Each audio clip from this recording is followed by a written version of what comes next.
प्रणाम दोस्तों। मैं हूं ज्योतिष आचार्य रानी नारंग। आप देख रहे हो मेरा यूट्यूब चैनल एस्ट्रो रानी नारंग। आप सबका मेरे यूट्यूब चैनल पे हार्दिक स्वागत है। आज मैं आपसे बात करने के लिए आई हूँ कि शरद पूर्णिमा कब मनाई जाएगी। 19 अक्टूबर के दिन या फिर 20 के दिन। बहुत सारे लोगों के अंदर ये के अंदर इस बारे में भ्रम पैदा हो रहा है कि 19 तारीख के दिन ये मनाई जाएगी शरद पूर्णिमा या फिर 20 को। पूर्णिमा तिथि सूर्य और चंद्रमा की तिथियों के ऊपर ही उनके जो गणना के आधार पर ही पूर्णिमा तिथि को माना जाता है। जैसे ही सूर्य और चंद्रमा दोनों 180 डिग्री के ऊपर सेम डिग्री के ऊपर आते हैं तब पूर्णिमा तिथि की शुरुआत होती है।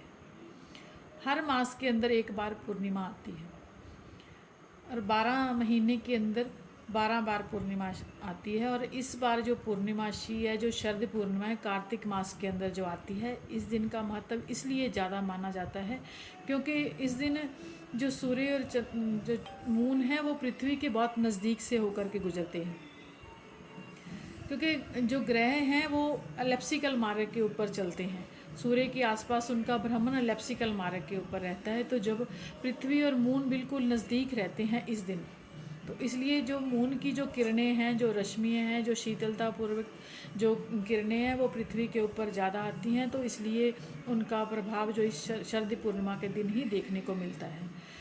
हर पूर्णिमा के अंदर ही चंद्रमा जो अमृत फेंकते हैं, लेकिन इस दिन पृथ्वी के नज़दीक होने के कारण इसका प्रभाव ज़्यादा रहता है। इसलिए इस जो तिथि को या इस पूर्णिमा को, शरद पूर्णिमा को, हमारे ग्रंथों के अंदर ज़्यादा मान्यता दी गई है।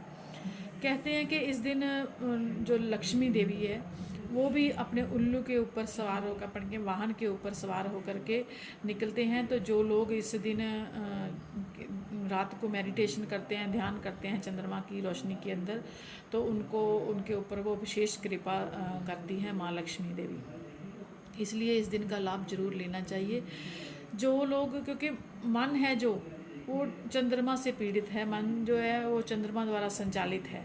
अगर किसी का मून बाय बर्थ कुंडली के अंदर पीड़ित है तो उनको डिप्रेशन, टेंशन की प्रॉब्लम ज़्यादा रहती है। जहाँ जिन लोगों के ऊपर 7.5 ढैया का प्रभाव है उन लोगों को भी डिप्रेशन, टेंशन जल्दी आता है। तो जो लोग इस दिन शरद पूर्णिमा के दिन रात को चंद्रमा की रश्मियों के अंदर बैठते हैं, ध्यान करते हैं, मेडिटेशन करते हैं, या फिर अगर ध्यान मेडिटेशन नहीं भी कर सकते तब भी वो चंद्रमा के किरणों को डायरेक्ट अपने ऊपर लेते हैं, तो वो उनको जो इस मानसिक स्थिति है उनकी अच्छी होती है। उनको डिप्रेशन, टेंशन के अंदर लाभ मिलता है। क्योंकि जो आयुर्वेद के जानकार हैं वो भी इस दिन जो दवाइयाँ वगैरह तैयार करते हैं तो जड़ी बूटियों को तोड़ते हैं और पूरी रात चंद्रमा की रश्मियों के अंदर उनको फैलाया जाता है, रखा जाता है, ताकि चंद्रमा की किरणों को जो जड़ी बूटियाँ वो ग्रहण करें और उनके द्वारा फिर दवाइयाँ तैयार की जाती हैं।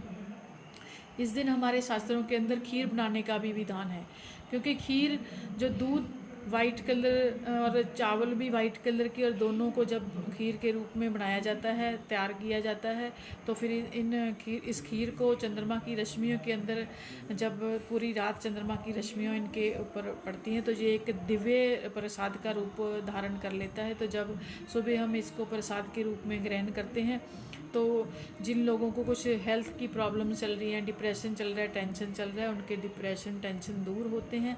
साथ में जिन लोगों को ऐसा कोई प्रॉब्लम नहीं हुई है उनकी हेल्थ के लिए ये किरणें अच्छी मानी जाती हैं। तो इसलिए इस दिन का जो हमें लाभ ज़रूर लेना चाहिए। खीर बना करके चंद्रमा की रश्मियों के अंदर इसको रखना चाहिए, किसी बर्तन के अंदर डाल करके, ऊपर से वाइट कपड़ा डाल करके चंद्रमा की रश्मियाँ दिलानी चाहिए। उस खीर के अंदर आएंगी तो वो एक दिव्य प्रसाद बनेगा। तो हम जब उसको ग्रहण करेंगे तो हमारे जो हेल्थ से रिलेटेड कुछ प्रॉब्लम चल रही हैं, कुछ पेट से रिलेटेड कोई प्रॉब्लम चल रही हैं, तो वो ठीक होती हैं। इसलिए आपको इस दिन का जो लाभ है वो ज़रूर लेना चाहिए। ये पूर्णिमा तिथि जो है रात को ही मान्य है, क्योंकि चंद्रमा की किरणें हमें रात को ही लाभ ले पाएंगे। तो इसलिए 19 अक्टूबर की रात को ही हमें इस शरद पूर्णिमा को मनाना चाहिए और खीर को बना करके इस किरणों के अंदर रखना चाहिए। या फिर ध्यान मेडिटेशन करते हैं जो लोग, उनको भी इस चंद्रमा की जो किरणों का या इस पूर्णिमा का लाभ लेना चाहिए, क्योंकि मेडिटेशन के लिए, ध्यान के लिए ये पूर्णिमा बहुत अच्छी मानी जाती है। इसलिए मैं समझती हूँ कि आप इस दिन, इस 19 तारीख को ही, 19 अक्टूबर को ही इस शरद पूर्णिमा का लाभ ले पाओगे। तो मैं अपनी वाणी को यहीं पे विराम देना चाहूँगी और जाने से पहले मैं आप सबसे निवेदन करती हूँ कि आप मेरे YouTube चैनल को लाइक कीजिए, शेयर कीजिए, कमेंट कीजिए। और अगर मेरे द्वारा दिए हुए वीडियोस आपको पसंद आते हैं तो आप उनके ऊपर कमेंट कीजिए, ताकि मुझे प्रोत्साहन मिले, मैं और अच्छी अच्छी वीडियोस आपके समक्ष लेकर के आऊँ। तो दोस्तों, मैं इन्हीं बातों के साथ अपनी वाणी को यहीं पे विराम देना चाहती हूँ। धन्यवाद।